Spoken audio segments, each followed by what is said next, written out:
नमस्कार, जनवार्तामध्ये आपल्या सगळ्यांचं स्वागत। सर्वप्रथम पाहूया ठळक बातम्या।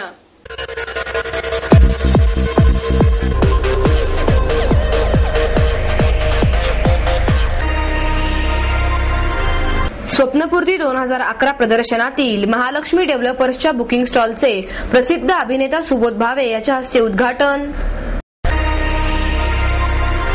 शहराच्या विकासाला खोडा घालण्याचे काम स्वयंसेवी संघटनांनी घेतलेल्या आडमुठी धोरणामुळे रखडले आहेत, नगरसेवक उज्ज्वल केसकर यांचा आरोप। महाराष्ट्र साहित्य परिषद आणि पुणे जिल्हा मराठी अध्यापक संघाच्या वतीने जिल्हास्तरीय कृती सत्राचे आयोजन। ज्येष्ठ सामाजिक कार्यकर्ते अण्णा हजारे यांना पाठिंबा देण्यासाठी 10व्या दिवशी रॅलीचे आयोजन। श्रीनिवास पत्के यांच्या गणेश उत्सवावर आधारित छायाचित्र प्रदर्शनाचे उद्घाटन अभिनेता राहुल सोलापूरकर याच्या हस्ते करण्यात आले। यावेळी अरविंद पत्के, श्रीनिवास पत्के, मयुरेश डंके, मंजुळा भिसे आदी मान्यवर उपस्थित होते। सार्वजनिक गणेश उत्सव या विषयावर श्रीनिवास पत्के यांनी 7 वर्षांमध्ये काढलेल्या निवडक छायाचित्रांचे प्रदर्शन बालगंधर्व कलादालनात 29 तारखेपर्यंत खुले राहणार आहे। गणेश उत्सव काळातील मिरवणूक, ढोल ताशांची तालीम, भाविकांची गर्दी, विविध मंडळातील गणपती आदी छायाचित्रांचा यामध्ये समावेश आहे। प्रदर्शन पाहिले नाही तर ते अनुभवले। उत्सवाचे स्वरूप पर्यावरणाला हानी पोहोचवणारे झाले आहे। या प्रदर्शनाच्या निमित्ताने जनजागृती होईल अशी प्रतिक्रिया राहुल सोलापूरकर यांनी व्यक्त केली। गणेश उत्सव काळात उल्लेखनीय कार्य करणारे पोलीस हवालदार चमनभाई विश्रामबाग कार्यालयाचे मुकादम नंदकुमार सातपुते यांचा यावेळी सत्कार करण्यात आला। शहराच्या विकासाला खोडा घालण्याचे काम स्वयंसेवी संघटनांनी घेतलेल्या आडमुठ्या धोरणामुळे रखडला आहे असा आरोप नगरसेवक उज्ज्वल केसकर यांनी केला। महापालिकेच्या श्री छत्रपती शिवाजी महाराज सभागृहात महापालिकेच्या पर्यावरण अहवालावर चर्चा करण्यासाठी विशेष सभा बोलवण्यात आली। त्यावेळी शहरातील पर्यावरण बिघडविण्यात स्वयंसेवी संस्थांचा मोठा वाटा असल्याचे स्पष्ट करीत केसकर यांनी त्यांच्यावर कडक टीका केली। शहरातील स्वयंसेवी संस्था या सामाजिक काम सोडून पैसा कमविणाऱ्या व्यावसायिक संघटना झालेल्या आहेत। महापालिकेच्या पर्यावरण अहवाल तयार करण्यासाठी या स्वयंसेवी संस्थांनी महापालिकेकडे तब्बल 15.5 लाख रुपयांची मागणी केली होती। नदी सुधार योजनेत एका स्वयंसेवी संस्थेला सल्लागार म्हणून काम देत असताना यापैकी काही स्वयंसेवी संस्थांनी मागणी केली, त्यामध्ये निविदा प्रक्रिया राबवावी आणि ज्यावेळी निविदा प्रक्रिया राबवण्याची वेळ आली असता निविदा प्रक्रिया नको 15 लाख रुपये द्या अशी मागणी त्यांनी केली। स्वतःला वेगळा आणि इतरांना वेगळा नियम अशा पद्धतीने काम करणाऱ्या स्वयंसेवी संस्थांच्या भूमिकेमुळेच अनेक प्रकल्प रखडले आहेत। बोगोटा शहराप्रमाणे शहरात बीआरटी प्रकल्प असावा अशी मागणी काही वर्षापूर्वी परिसर संस्थेच्या वतीने करण्यात आली होती। 2006 मध्ये महापालिकेत बीआरटी राबविण्याचा निर्णय झाला। आतापर्यंत बीआरटी साठी 1467 कोटी रुपये खर्च झालेला आहे, परंतु अद्यापही बीआरटी झालेली नाही। ज्या स्वयंसेवा संघटनांनी बीआरटीचा आग्रह धरला त्याच संस्थांनी आयुक्तांची भेट घेऊन योजना चुकीची असल्याची भूमिका मांडली। सार्वजनिक वाहतूक सुधारण्यासाठी महापालिकेने अनेक योजना राबवण्याचे ठरवले, परंतु नेहमी कोणत्या ना कोणत्या कारणाने शहरातील स्वयंसेवी संस्थांनी त्याला विरोधच केला असल्याचा आरोप त्यांनी केला। मराठी साहित्य परिषद आणि पुणे जिल्हा मराठी अध्यापक संघाच्या वतीने जिल्हास्तरीय कृती सत्राचे आयोजन करण्यात आले। लेखक द मा मिरासदार यांच्या हस्ते या सत्राचे उद्घाटन करण्यात आले। यावेळी प्राध्यापक मिलिंद जोशी, अल देशमुख, माधवी वैद्य, सुनील महाजन, सुनीता पवार आदी मान्यवर उपस्थित होते। शालेय जीवनात मराठीची गोडी निर्माण झाली की ती आयुष्यभर टिकते। लहानपणापासूनच मुलांमध्ये मराठीची आवड निर्माण करणे गरजेचे आहे। यासाठी मराठी भाषेमधील स्पर्धांचे आयोजन करण्याची गरज आहे असा एकच सूर या चर्चासत्रात निघाला। चर्चासत्र 3 सत्रांमध्ये पार पडले। पहिल्या सत्रामध्ये डॉक्टर कल्याणी दिवेकर यांनी मराठीचे लेखन या विषयावर, दुसऱ्या सत्रामध्ये प्राचार्य वैजयंती चिपळूणकर यांनी मराठी व्याकरणावर, तर तिसऱ्या सत्रामध्ये डॉक्टर निलिमा गुंडी यांनी कवितेचे अध्यापन या विषयावर मार्गदर्शन केले। स्वप्नपूर्ती 2011 प्रदर्शनातील महालक्ष्मी डेव्हलपर्सच्या बुकिंग स्टॉलचे उद्घाटन प्रसिद्ध अभिनेता सुबोध भावे यांच्या हस्ते करण्यात आले. गणेश कला मंच येथे सुरू झालेल्या या स्थावर मालमत्तेच्या प्रदर्शनात पुण्यातील अनेक बांधकाम व्यावसायिकांनी आपापले स्टॉल्स उभारले आहेत. यामध्ये ग्राहकांच्या पसंतीचे तसेच त्यांच्या बजेटनुसार परवडणारे अनेक फ्लॅट्स, प्लॉट्स, बंगलोज निवडीची संधी पुणेकरांसाठी उपलब्ध झाली आहे. याच ठिकाणी पुण्यातील सुप्रसिद्ध बांधकाम व्यावसायिक सचिन दांगट यांनी त्यांच्या महालक्ष्मी डेव्हलपर्स या फार्मचे काउंटर चालू केले आहे. याचे उद्घाटन बालगंधर्व फेम अभिनेता सुबोध भावे याच्या हस्ते करण्यात आले. या काउंटरवर ग्राहकांना महालक्ष्मी डेव्हलपर्सने नुकत्याच खेड शिवापूर येथे सुरू केलेल्या बंगलो प्लॉट्स प्रकल्पाविषयी सर्व प्रकारची माहिती तसेच बुकिंग सुविधा उपलब्ध करून देण्यात आली आहे. या उद्घाटन प्रसंगी सुबोध भावे यांच्या हस्ते या प्रकल्पातील पहिल्या ग्राहकाला पहिल्या प्लॉटची कागदपत्रे सुपूर्द करण्यात आली. यावेळी बोलताना भावे म्हणाला, महालक्ष्मी डेव्हलपर्सच्या वतीने सुरू करण्यात आलेला हा प्रकल्प पुण्याजवळील असलेल्या अत्यंत निसर्गमय परिसरात सुरू करण्यात आलेला आहे. पुण्यातील नागरिकांना या प्रकल्पाचे स्थळ पाहता क्षणी याची भुरळ पडेल अशी मला खात्री आहे. सेकंड होम म्हणून या ठिकाणची निवड करायला मलाही अतिशय आवडेल असेही त्यावेळी नमूद केले. अशा सुंदर आणि निसर्गमय प्रकल्पाची सुरुवात केल्याबद्दल सुबोध भावेने सचिन दांगट यांचे अभिनंदन केले. काही वर्षांपूर्वी माझ्या करिअरची सुरुवात करायच्या आधी एका कन्स्ट्रक्शन कंपनीत कामाला होतो.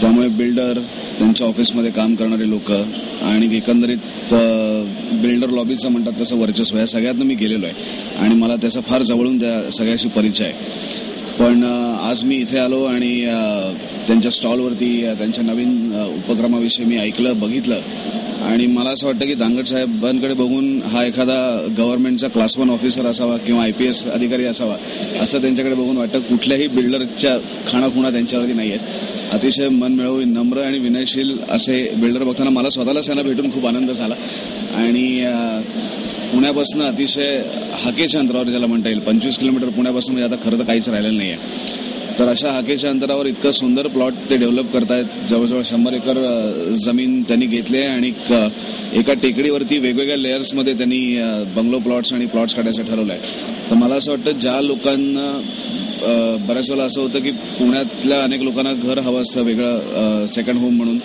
पण ती अनेक घरं पुण्यापासून लांब असतात किंवा पटकन ऍक्सेसिबल होत नाहीत. जाण्या येण्यातला वेळ, प्रवासाचा वेळ आणि बजेट या सगळ्याच गोष्टी गृहीत धरल्या. तर मला असं वाटतं की इतकं आयडियल लोकेशन आत्ता तरी मला दुसरं कुठलंही गेल्या काही दिवसात मी ऐकलेलं नाही आहे. त्यामुळे पुणेकरांचा तर याला उदंड प्रतिसाद मिळेल. पण मी प्रयत्न करीन की कला क्षेत्रातल्या माझ्या मित्रांनाही सेकंड होम घ्यायची बऱ्याच वेळेला इच्छा असते. तर त्यांनी इथे काही घ्यायचं ठरवलं आणि दांगट साहेबांना विनंती करून काही छोटा एम्फी थिएटर वगैरे बांधून त्यांनी आम्हाला दिलं तर काही कार्यक्रमही उत्तम तिकडे सांस्कृतिक होऊ शकतील. त्यामुळे मी त्यांना विनंती करेन की कलाकारांसाठी असं काही ते जर तिकडे एखादा एम्फी थिएटर छोटं करू शकले तर मी प्रयत्न करेन की मॅक्सिमम माझ्या मित्रांना हा प्लॉट घ्यावा आणि त्यांनी इथे यावं. त्यांच्या या कामासाठी आणि त्यांच्या प्रकल्पासाठी माझ्याकडनं त्यांना मनपूर्वक शुभेच्छा. महालक्ष्मी डेव्हलपर्सतर्फे क्राऊन कंट्री या नावानं पुण्याच्या अतिशय जवळ म्हणजे कात्रजपासून अगदी 25 किलोमीटरच्या अंतरावर आपण क्राऊन कंट्री या नावाने एक फार्म हाऊस प्लॉट्स आणि एक छान अतिशय सुंदर असे बंगले ज्या अतिशय सर्वसामान्यांच्या बजेटमध्ये असतील असा एक गृह प्रकल्प, फार्म हाऊस प्रकल्प आपण त्या ठिकाणी आज आपण या ठिकाणी सुबोध भावे बालगंधर्व फेम यांच्या शुभ हस्ते स्टॉलचं या ठिकाणी आपण सकाळच्या स्वप्नपूर्तीमध्ये उद्घाटन केलेलं आहे. माझी सर्वसामान्य नागरिकांना विनंती राहील की आपण एकदा या स्टॉलला भेट द्या. सर्वसामान्यांच्या अगदी बजेटमध्ये असणारं गृहप्रकल्प आम्ही आमचा मानस आहे की तो सर्वसामान्यांना परवडणारा आहे.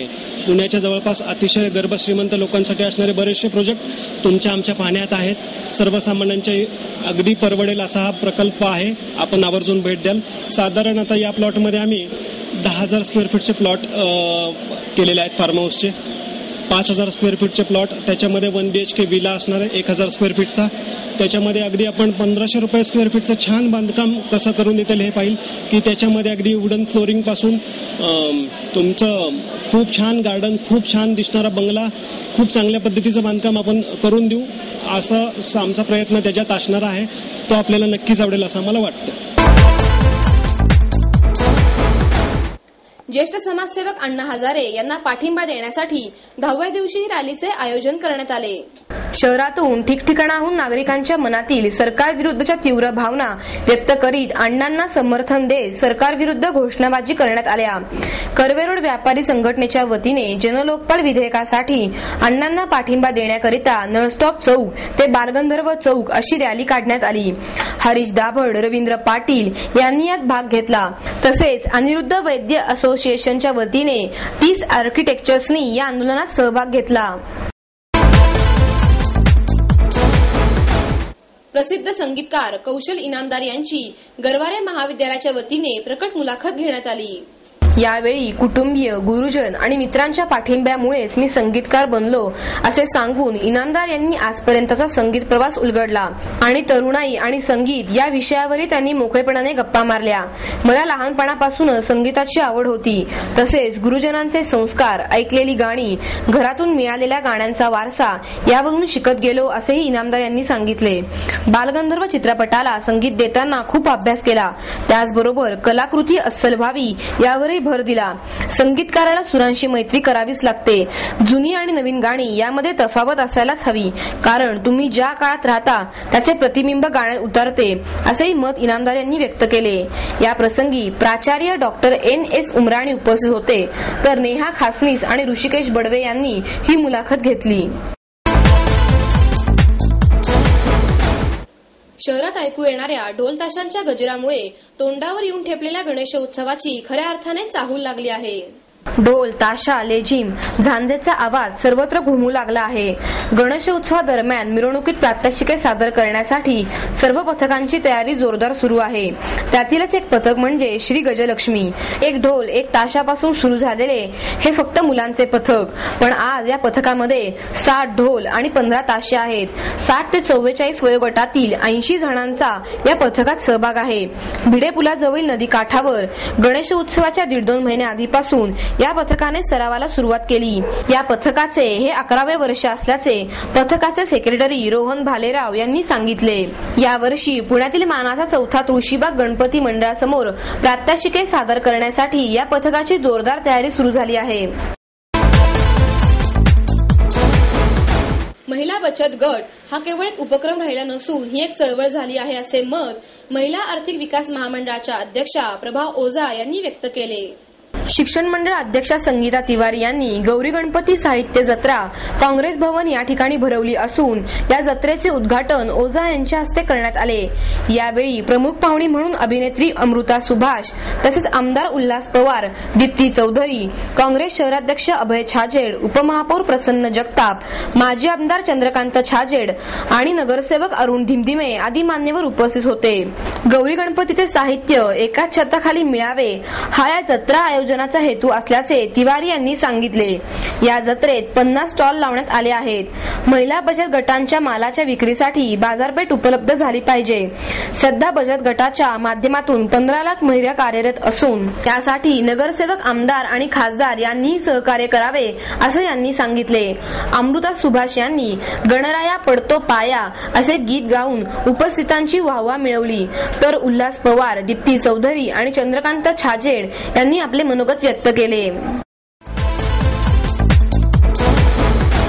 वाणी प्रकाशनच्या वतीने डॉक्टर श्यामला वनारसे आणि प्रोफेसर सतीश बहादूर लिखित अ टेक्स्चुअल स्टडी ऑफ ॲस्ट्रॉलॉजी पुस्तकाचे प्रकाशन करण्यात आले।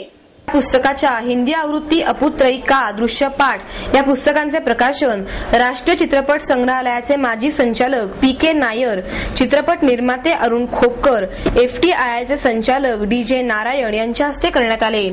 या प्रसंगी प्रसिद्ध लेखिका श्यामला वनारसे म्हणाल्या, जीवनात संघर्ष करत सतीश बहादूर यांनी चित्रपट संस्कृती विकसित करण्यात मोठे योगदान आहे। त्यांच्याबरोबर काम करताना बऱ्याच गोष्टी शिकायला मिळाल्या असून त्यांच्याबरोबर काम करण्याची संधी लाभली हे माझे भाग्यच आहे। FTII साठी बहादूर यांनी केलेले योगदान मोलाचे असून त्यांनी अनेक विद्यार्थी घडवले आहेत। अशा व्यक्तिमत्वाला ऐकण्याची संधी मिळाली हे आपले भाग्य आहे असेही FTIIचे संचालक नारायण यांनी सांगितले।